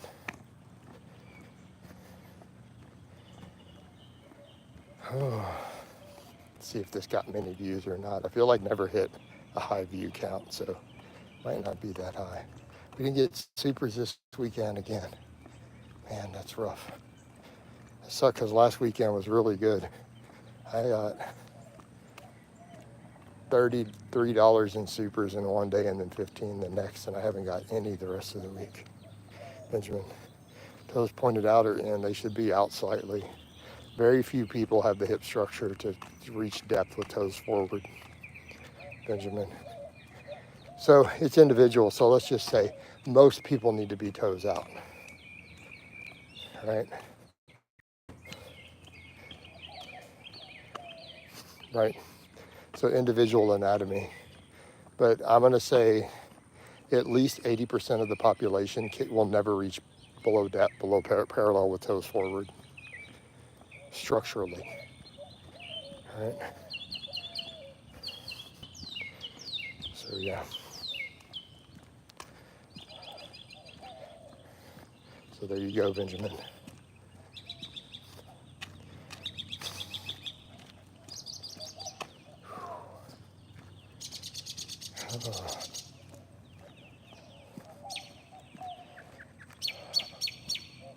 I got to remember to do the band pull aparts. I didn't do them yesterday. I forgot.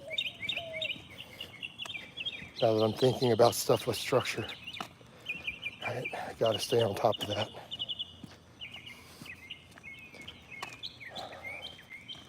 Sorry, I'm talking to myself, making notes here because we're almost home.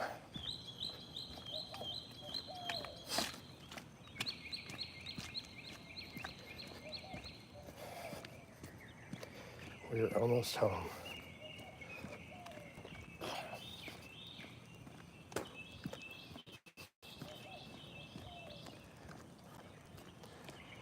Oh. So this one went 2 hours and 3 minutes. I'm gonna call that pretty successful. Isn't it bad to have one foot in front of the other when squatting? What? Why would you have, yeah, that is bad to have one. How would you even do that? I don't see how it's even possible.